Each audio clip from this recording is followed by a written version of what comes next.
Hello and welcome to NPTEL MOOC on Applied Electromagnetics for Engineers. In this module, we will look at a case study of one of the most important waveguides in the world, optical fibers. As we know, the information superhighway that enables you to communicate to any corner of the world using the miracle of internet is actually made possible because of the optical fiber network that underlines the entire information system. Okay, because of its very large bandwidth, which means that information can travel very fast at very high data rates, and because of extremely low losses, one can connect long distances, someone from India to United States of America.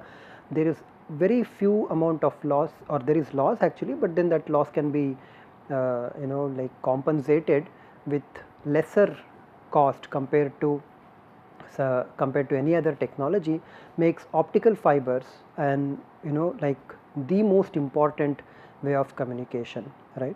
So even the wireless communications is actually enabled by the optical fibers, because the base stations are actually connected amongst themselves by optical fibers.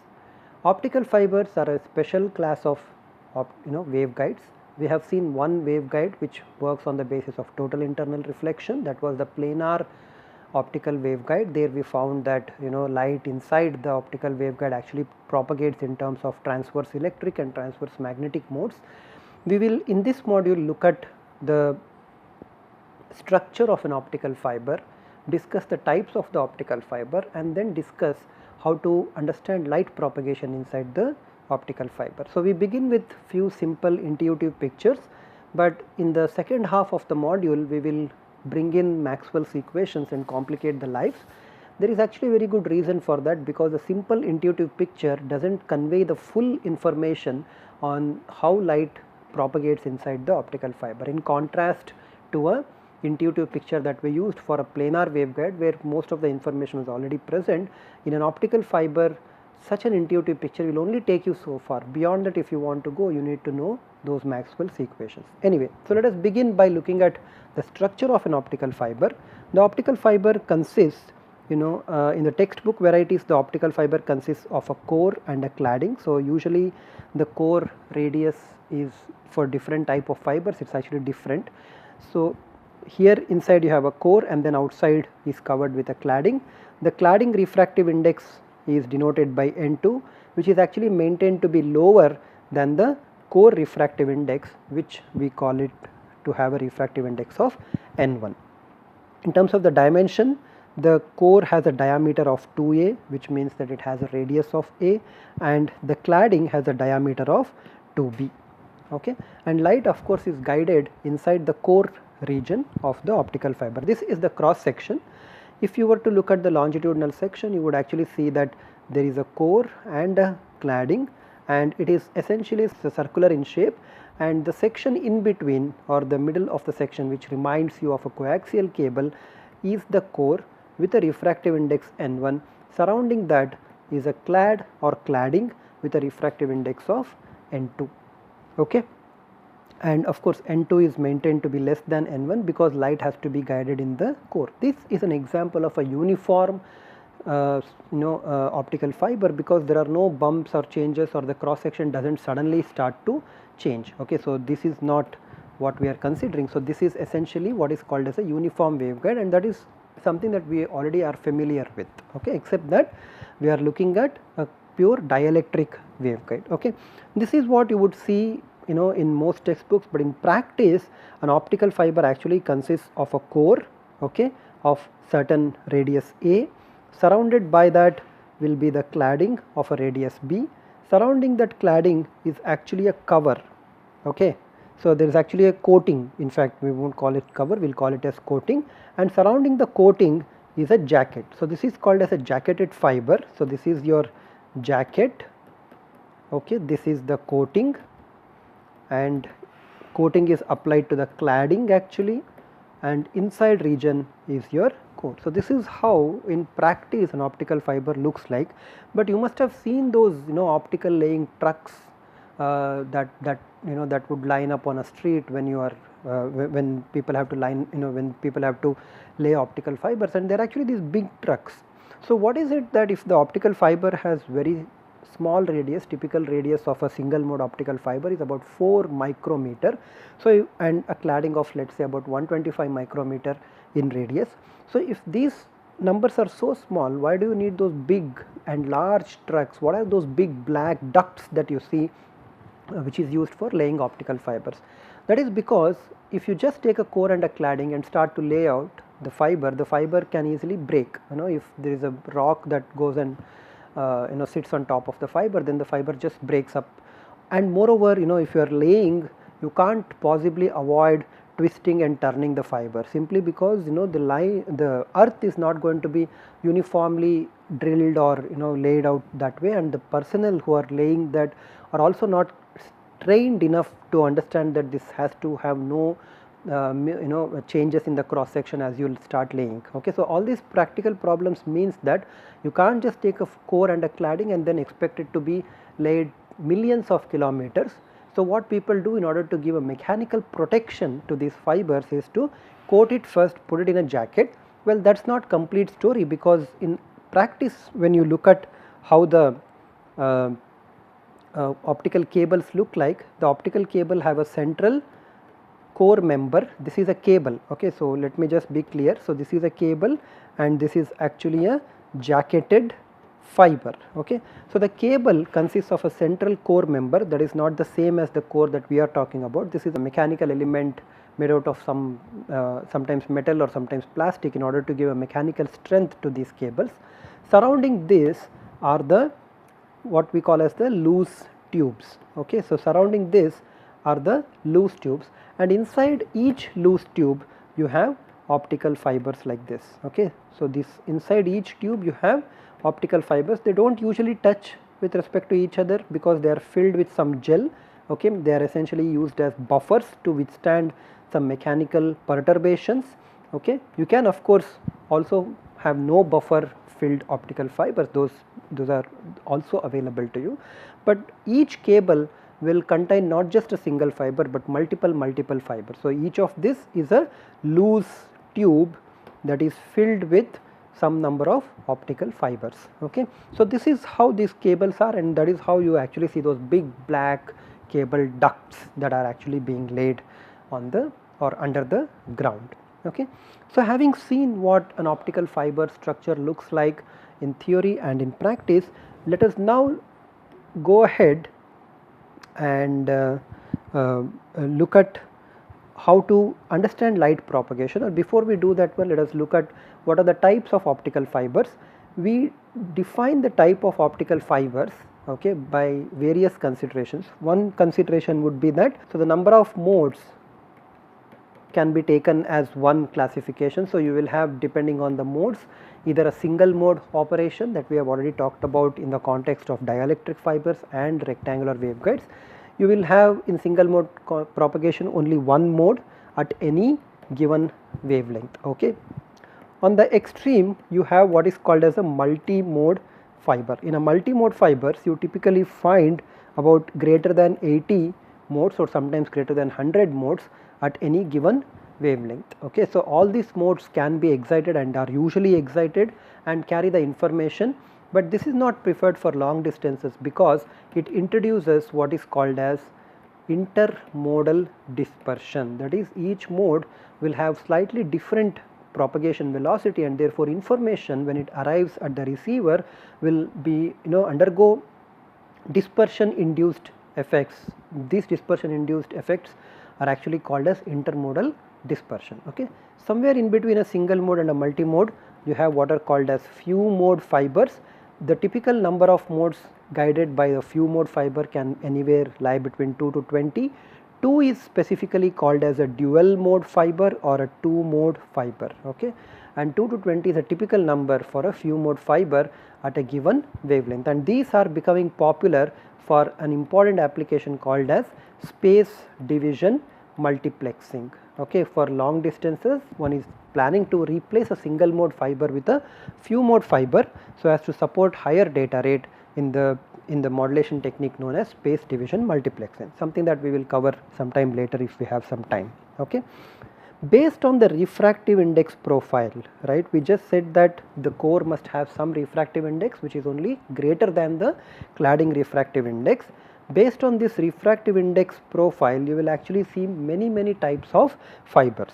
The most popular one, the one that we are going to analyze, is what is called as the step index fiber, which has a refractive index of N2 in the cladding region, and in the core region you have a refractive index of N1 which is greater than N2.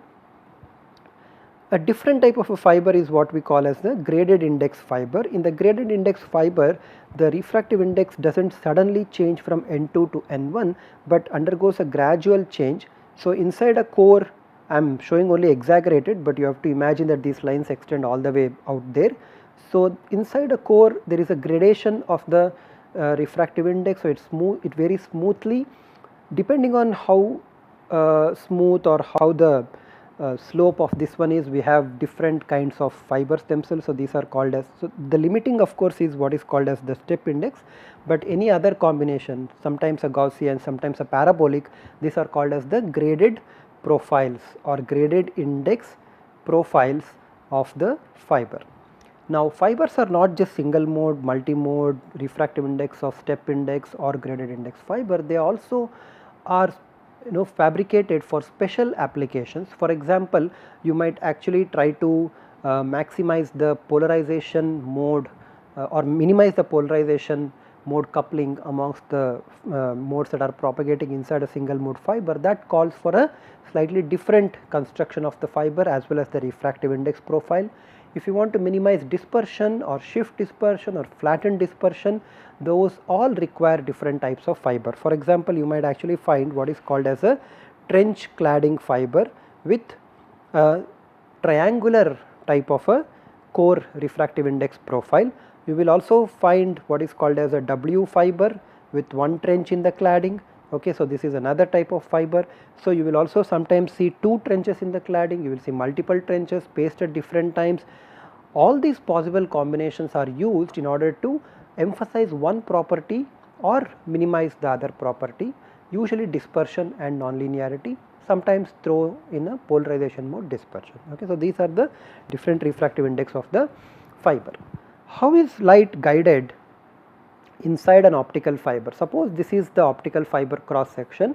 For illustration purposes, I have actually chosen the core region to be very large, but you understand of course that the cladding region is actually quite large, but I am just showing you over here. Okay, this entire section below and above must be cladding, but for the clarity of the diagram I am showing you a larger core region. Okay, let us assume that this fiber is actually kept in air whose refractive index is equal to n, and then in between, right, you have what is called as the fiber axis. So you have a fiber axis out there to which now I send in some light. I mean, so I am trying to couple some light into this. So I send a light which can be represented in the form of a ray over here, and let us say this actually makes an angle of alpha with respect to, so it makes an angle of alpha with respect to the normal. In this case, to this interface of the fiber axis is the normal because it separates the medium into air and the core. Okay. Now, with an angle of incidence alpha, what possible things can actually happen? Okay. Let us follow through this. What possible things can happen? Well, as the ray begins to propagate inside, it kind of goes and meets the core and the cladding interface. It does so at an angle which I will call as beta. Okay. It does so at an angle of beta. Now, at this interface between N1 and N2, that is between the core and the cladding, if the angle of incidence that you are going to obtain, so this would be the angle of incidence at this point. Okay, this angle is actually 90 minus beta. If this angle of 90 minus beta is actually greater than the critical angle or at least equal to the critical angle, then what happens to the light? The light actually starts to propagate along the fiber axis. If this angle 90 minus beta is greater than the critical angle, then the light actually gets reflected. It keeps traveling until you reach one more interface and then gets reflected again, gets reflected, reflected, reflected, and in this way, with multiple reflections happening, you will actually see that light has propagated from one end to the other end of the fiber. So in this way the light has propagated from one end to the other end. Let us put down little more conditions. So I don't want to express this in terms of alpha or beta. I want to also bring in the core refractive index N1 and the cladding refractive index N2. I am of course assuming a refractive index profile which is actually in the form of a step index profile. Okay. Now this is an application of Snell's law at two different places. How do I determine the angle beta? I know that Snell's law tells me that sine of alpha must be equal to n1 into sine beta, because n1 is the refractive index of the core medium. But I also know that beta, or rather I know that at the core cladding interface the angle of incidence with respect to the normal, which is shown in this red vertical line, is actually 90 minus beta. So I have from the core cladding interface, so this is from air and the core interface, this would be core clad interface. So you have n1 sine of 90 minus beta, which is the angle of incidence in this case, must be equal to n2 at the edge of total internal reflection. That is to say, when this angle of incidence equals 90 minus beta equals critical angle, then the ray would just travel along the fiber axis. Okay. But sine of 90 minus beta is nothing but cos beta. So you have n1 cos beta is equal to n2, right. So I have this particular relationship. From this I can actually obtain what is cos beta. Cos beta is equal to n2 by n1. But in this relation, in the air and the core relationship, I do not have cos beta, but I have sin beta. So how do I obtain sin beta? Well, I know the corresponding formulas. So I will find sin beta to be square root of 1 minus n2 square divided by n1 square, right. So this is the expression for sin beta, which I will now substitute into this expression. So I have sin alpha equals n1 square minus n2 square under root, because this would be n1 square minus n2 square, sin beta will be n1 square minus n2 square. I can rewrite this one as n1 square minus n2 square divided by n1. So if I put this into the expression at the air core interface, n1 and n1 in the numerator and denominator cancel, and whatever that I obtain is this one, right. In many textbooks and in many literature, the sign of alpha is actually called as the numerical aperture. Okay. Numerical aperture is this particular quantity which is actually sine of angle. Okay. The total acceptance angle, that is what happens now, let us say before we go to the total acceptance angle, let us look at what happens when the ray of light actually arrives at an angle which is greater than alpha. Okay. So at this angle will be greater than alpha, then what happens, it would go as it is, right. But when it hits the air and core interface, the angle of incidence here, which would be some 90 minus beta prime, because this angle let us say is beta prime, will not be greater than or equal to critical angle, because we have just shown that alpha is the minimum angle over here, or rather maximum angle over here, which is required to be maintained such that the corresponding incidence angle in the core cladding interface must be equal to critical angle. Because this green line does not satisfy, what happens is there will not be any propagation along the axis, nor there will be reflection from the core cladding interface. It will simply go out and eventually escape out of the fiber. Okay. So in this way you can see that it is the angle alpha, or rather the total cone of 2 alpha, because this you can actually expand it and then think of placing a lens over here and then connecting a optical source here at this side. So this particular cone or the physical aperture that you are actually keeping, right, would have a total angle of 2 alpha, where alpha is obtained by solving this particular expression, and this 2 alpha is sometimes called as the acceptance angle. And a good optical fiber must maximize this acceptance angle. Okay. So you want to actually make it larger, so that as much as light that you are shining on the optical fiber actually gets into the core and propagates thereafter. Okay. So in some textbooks the acceptance angle is defined only as half the cone angle. So in my definition it is twice the angle, because I do not have to worry about half and then multiplying it by 2. So you will have to look at the textbook and determine what quantity they are talking about, right. So, in our notation acceptance angle already means 2 alpha, in some books alpha is the acceptance angle. Okay.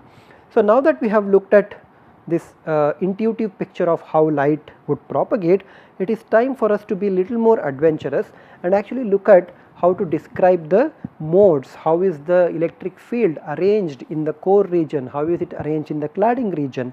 Many of the remarks that we made with respect to the dielectric optical waveguide continue to hold here, right, with respect to the metallic waveguide. So, remember in the dielectric slab waveguide that we had, the field, electric field did not completely enclose or be confined into the core region or the film region, it actually extended in the cover and substrate as well, right. So, similarly the light will not be completely enclosed inside the core region in an optical fiber, but it actually extends little outside, in fact considerably outside of the core into the cladding. Okay. The energy that is there in the cladding is not usually utilized, and therefore that energy is actually kind of a wastage. So, one of the other design criteria is to confine as much as possible all of the light into the core region. In fact, you can show that that criteria is not compatible with the criteria of maximizing the acceptance angle. Well, that is the choice of someone who is actually designing a fiber. So,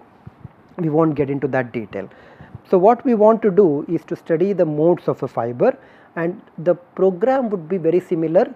We start with Ez and Hz, okay, and express all the other components Er, Hr, E phi and H phi in terms of Ez and Hz, okay.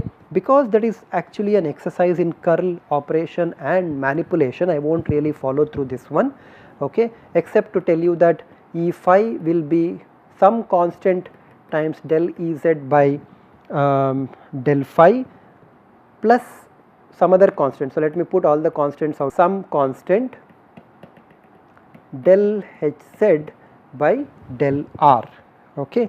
So, this you have to verify this one, you can verify this by looking at the curl equation and then substituting one into the other, and then similarly you have H phi as some constant times del Ez by del r plus an additional constant that would come once you manipulate the curl equations times del Hz by del phi.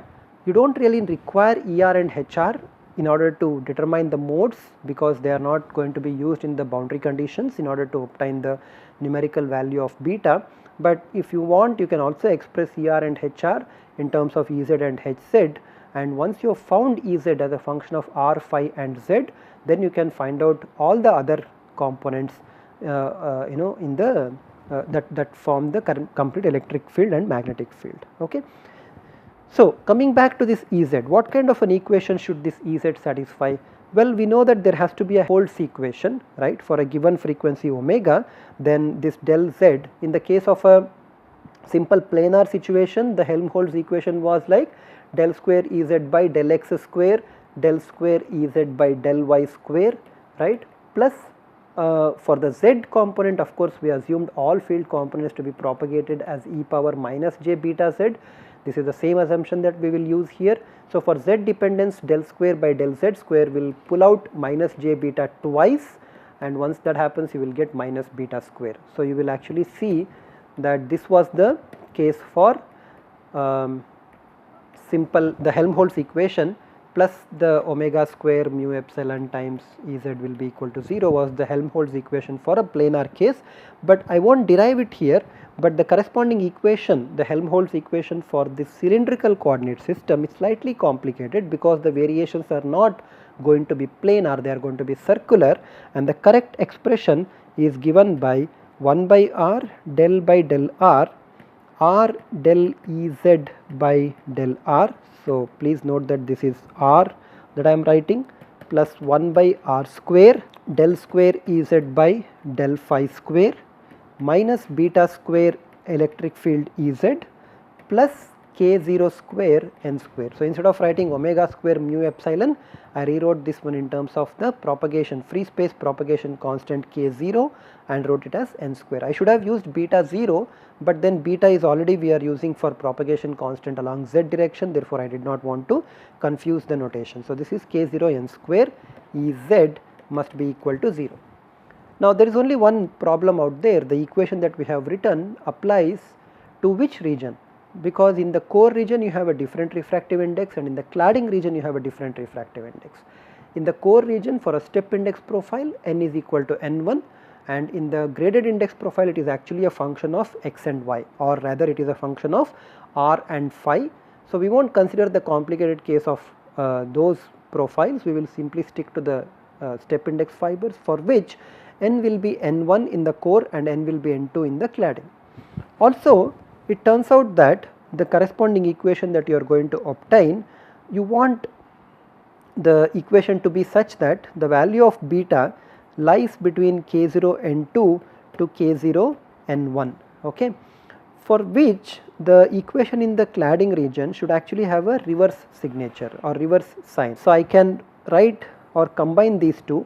So I can combine these two and write this as plus k0 square n square minus beta square Ez equal to 0. So this would be the term that would correspond to, in the core region it would be k0 square n1 square, because that is the quantity that is larger than beta square, but in the cladding the left hand side remains as it is. This term becomes beta square, okay, minus k0 square n2 square times Ez equal to 0, okay, and this quantity, this k0 square n1 square minus beta square, is what we call as p square, and this beta square minus k0 square n square is what we call as q square, and obviously you can see that p square plus q square must be equal to k0 square n1 square minus n2 square, right. If I multiply both sides by a square, where a is the radius of the optical fiber, then can you identify what is this quantity, k0 square a square into n1 square minus n2 square? Well, this quantity is nothing but v square, where v was the v parameter that we defined for the case of the dielectric waveguide, except that a was equal to d, the film thickness in that particular case, okay. The Helmholtz equation that we have written for the two regions, one in the core and one in the cladding, can be solved by the variable separable method.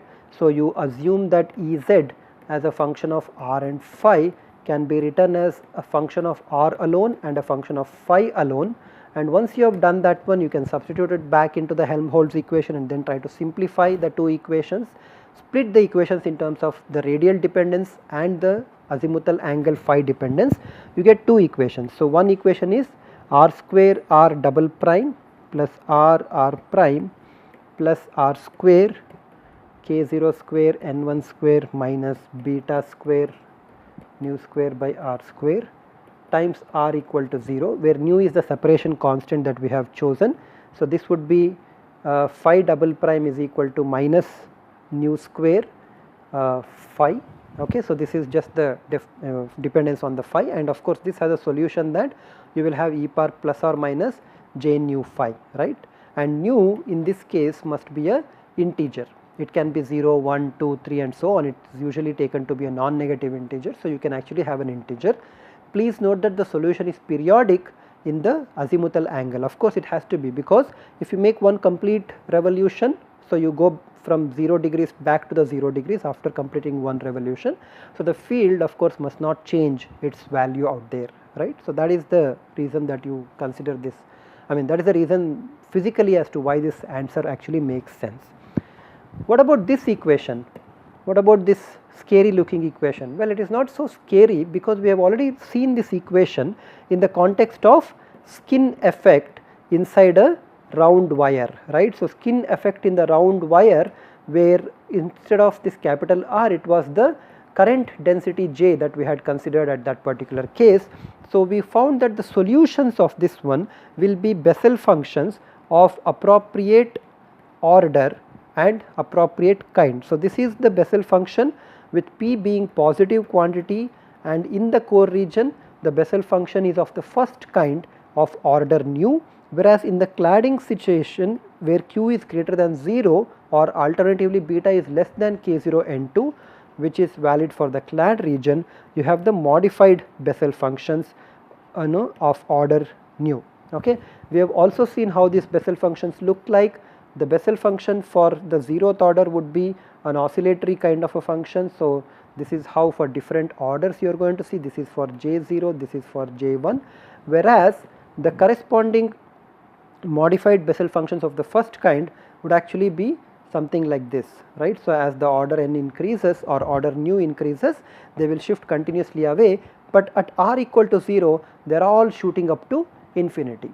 Now what is my job? I mean, we have written down two expressions, and please note that these kind of expressions are going to be similar with different constants of amplitudes for the magnetic field as well. For example, if I write this one as A and write this as C, for the electric field Ez in the core, electric field Ez in the cladding, only the R dependence, the correct complete dependence must also involve e to the power plus or minus j nu 5 and e power minus j beta z. Okay. So only for the R dependence, this is Ez and Hz, and corresponding H values, that is Hz inside the core will be some constant B. It would also be determined by the same Bessel function type and the order nu. So j nu of Pr, and then you have Hz of some constant D, k nu of Qr.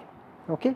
So these are the four constants. Of course, you don't right away know what those constants are, and you can know that by applying the boundary conditions. But intuitively, what am I trying to find is that I pick my r equal to a. So I have actually plotted this as a function of r, these two graphs, black and this one. The black is the Bessel function of the first kind. So what I do is I pick a value of a. So this is the value of r equal to a that I have picked. So which means this is actually the core region. Whatever that happens over this is the cladding region. Now obviously I cannot have red curves as the solution, right. That is because the red curves will shoot up at r equal to 0 to infinity, and you can't have infinite fields inside the region. So I don't have that. But if I look at the first solution, that is alright, because it is just finite, and the value of this Bessel function at r equal to a is just this value, right. So we will denote this one by some maybe a or point a, but at the same time I look at the red graph is falling off, and if I take the value of this one multiplied by some constant, okay, so multiplied by some constant b or maybe the constant c in this case, I can adjust the constants a and c such that these two values will actually be equal to each other. Okay. Once these two values are equal to each other, what is actually happening behind the scene is that the tangential component, which is Ez for r equal to a, is automatically getting matched, or is it automatically getting satisfied.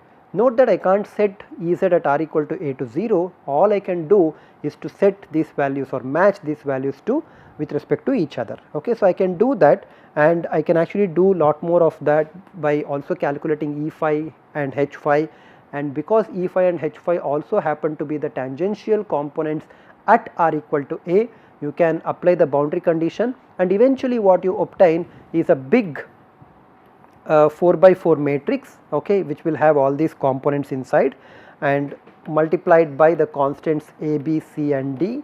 The right side of this matrix equation will be 0, 0, 0 and 0. So clearly, if you want to have a solution for this system which is non-trivial, the only way you can have non-zero values of a, b, c and d is when the determinant of this 4 by 4 matrix is actually equal to 0.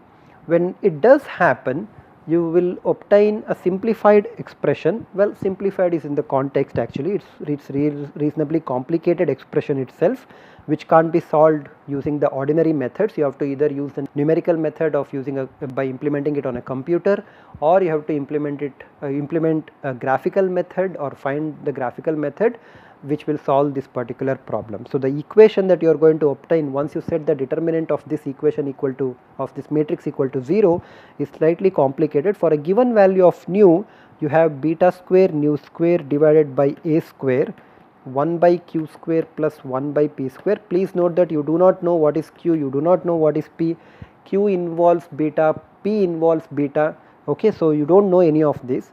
This entire square is actually equal to j nu prime applied at PA divided by P j nu. Don't worry if you are unable to derive this, this is not very important for you because we seldom use this equation, it's quite complicated, so we don't bother with this one. So this is k nu times you have k0 square n1 square. So as I said, this equation is not important, but there are a few things which I would like to point out that would be important. Pj nu plus the last one k0 square n2 square k nu prime, hopefully you can see this, q times k nu. Okay, so this is the equation that you have, and what are you trying to find from this equation? Well, nu is fixed, a is fixed, right, because it is the core radius. Q is not fixed, you do not know that. Q is actually beta square minus k0 square n1 square, or rather n2 square. P square is k0 square n1 square, which you know, minus beta square, which you do not know. The Bessel functions can be evaluated numerically, but their arguments are p times a. The argument of k nu prime is also pa. So the right hand side quantity is also completely unknown. As I said, this equation is quite difficult to solve. You have to employ a proper numerical method to solve this equation, or go to the corresponding graphical methods. But once you fix the value of nu, you will be able to find the corresponding value of beta from this equation. Although it is difficult to evaluate, you can actually do this numerically and find the value of beta. Does it end? Does it mean that we are done with it? Unfortunately, the solution is not complete, because once you find beta, you will actually find that there are m solutions, okay, for every value of beta.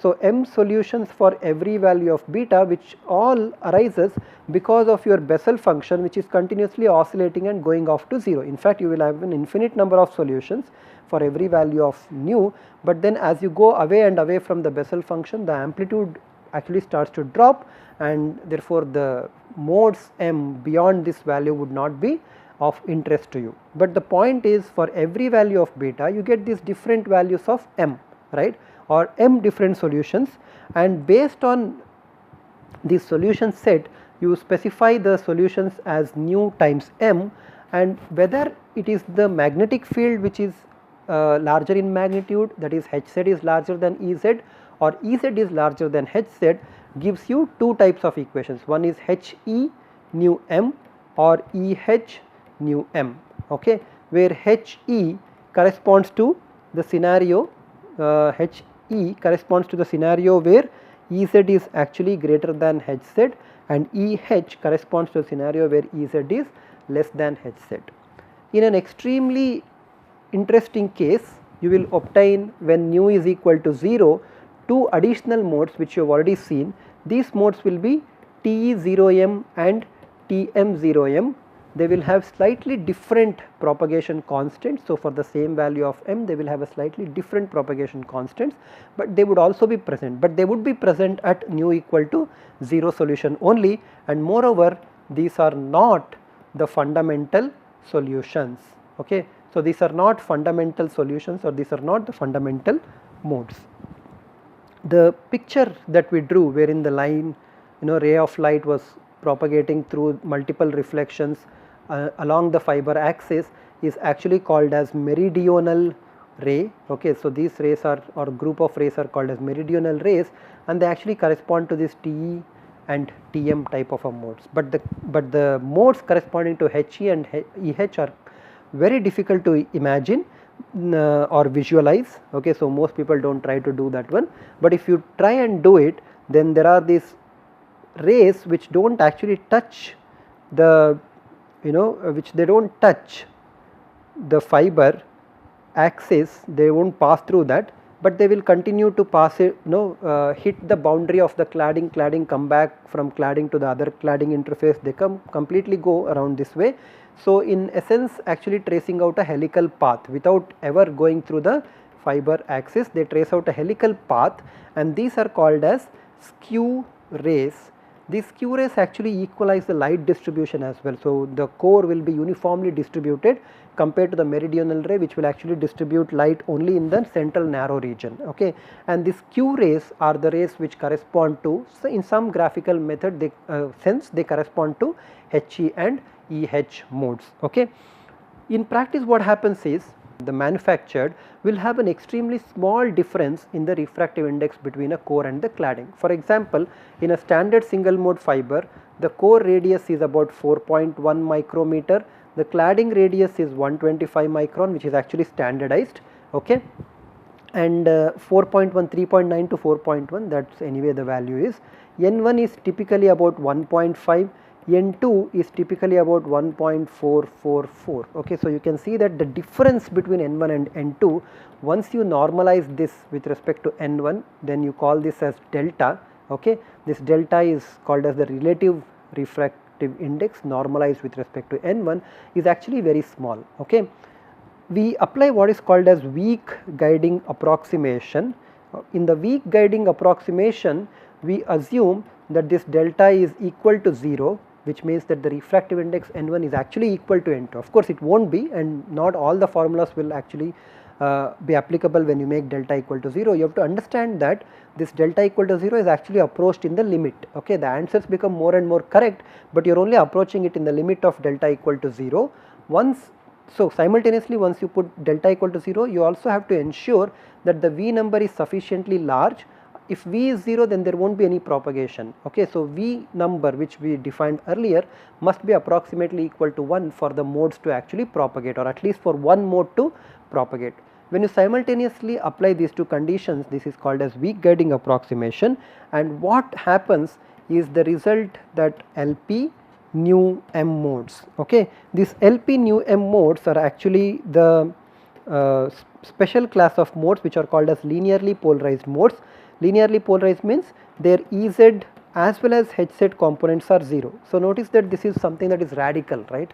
Hz is 0, Ez is also 0. Normally you would expect then everything else is 0, because all the other quantities are functions of Ez and Hz, but actually what is happening is this LP modes are the combination of different mode orders He and Eh, such that the residual tangential longitudinal component is actually made equal to 0. So LP nu m is He nu plus 1 m and combined with Eh of a different order nu minus 1 of m. You will also have LP 0 m modes, which correspond to the special case of He 1 m modes. You have LP 01 is equal to He 11. This mode is the fundamental mode of the weakly guided optical fibers. How would these modes look like? Well, the modes actually look very interesting. The way we call this LP nu m is that when you have a LP nu m mode, this m stands for number of concentric rings, okay. So this stands for number of concentric rings. So if m is equal to 0, there is actually no ring, or m is equal to 1, there would be one ring. Of course, you can't have any no ring kind of a condition. So m is always equal to 1 at its minimum. Nu is the number of half circles, okay, around the ring. I will show you a couple of examples. So let us consider this example of LP01, which is the fundamental mode. This tells you that you need to have one concentric ring, right, or one ring in this case, and this 0 must mean no half circles, right. So the distribution actually becomes very interesting. So you will have the distribution of this one. So inside the core, this would be the distribution, okay. So how is the core itself given? So let us say this is the core. Of course, the intensity actually is brighter at the center and then kind of drops off, but my pen cannot really show you that, so I have not shown you that one, okay. Now let us look at another mode, which is LP02 mode. So here you have two rings and no half circles. So let me try and write that one. So this is one ring, okay. The amount of power actually drops away as you go beyond, from R, and then there is one more ring here, right. So one more ring also has a certain optical power in this way. So you have two rings and no half circles. Let's also look at the case of something that will have a half circle. So this is LP11. So this is the number of half circles, okay, or rather half the number of half circles. So the actual number of circles that you are going to get will be, so I should write here, correct it here. The new value tells you only half the number of half circles. Therefore, when I say 1, there is actually 2 half circles, okay, and one ring that would exist, right. So 2 half circle means So there has to be one half circle here and one more half circle. There is a break in between. That is what is meant by two half circles. And because there is only one ring, right, so you should actually have with certain amount of breaks here. Okay, so you should actually have this type of a mode. Okay, so it's going to be like this. So okay, so this is what is called as the LP11 mode. How about LP21 mode? How many number of half circles that I should have? Now I should have 4 half circles. So I should have one half circle, another half circle, another half circle, and finally I should have one more half circle. Okay, so this is what is the LP21 mode, and by this way you can actually sketch a few of these LP modes and you can actually understand that. In the case of a determination of beta, instead of using those equations, the equations do simplify when you consider the LP modes, but what you actually do is that you go to a graphical method. This graphical method has been quite popular since 1970s, when people first made an extensive analysis of this weakly guiding fibers, and they came up with this graphical method which can be kind of considered as a universal curve. So you plot the propagation constant, but not the actual propagation constant, but what is called as the normalized propagation constant, which is given by n effective minus n1 divided by n1 minus n2, where this n effective is beta divided by k0. Beta is the actual propagation constant that you are looking at, and k0 is the free space wave number.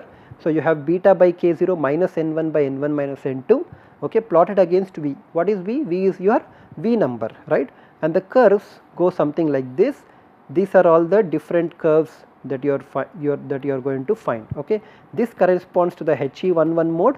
Please note that as soon as V number increases, that is as soon as the frequency increases from 0, you actually start having a propagation constant, which means that there is no lower cutoff wavelength or lower cutoff frequency. Incidentally, this V is called as the normalized frequency. Why it is called as normalized frequency? Because it actually has some constants and it is inversely proportional to lambda, and anything that is 1 by lambda is kind of proportional to frequency. Therefore, this is called as normalized frequency. This n effective is called as the effective index. So once you find the effective index, or once you find the value of B corresponding to this equation, then you can find the value of beta.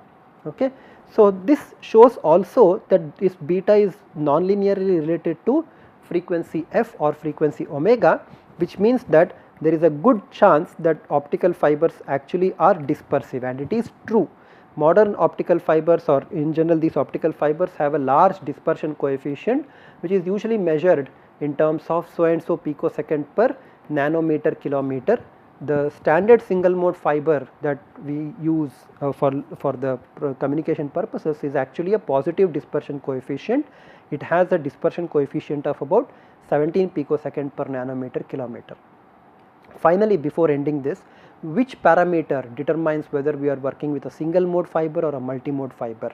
One, the multi-mode fiber actually has a larger core area, okay, so that larger number of modes are excited. You can also understand this one from looking at the concept of the V number.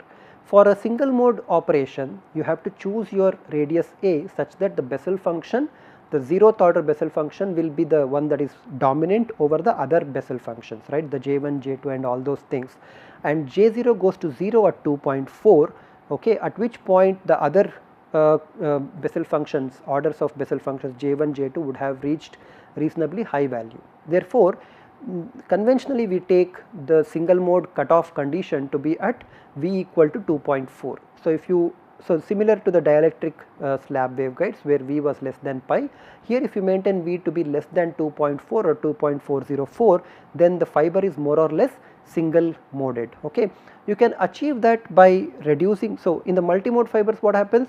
A has increased. If you want to make the multimode fiber work as a single mode fiber, then either you have to reduce lambda, you have to increase lambda so that the V number decreases to 2.4, or you have to increase or decrease the numerical aperture, so that area times numerical aperture for a given wavelength, if it is made less than 2.4, then it becomes a single mode fiber.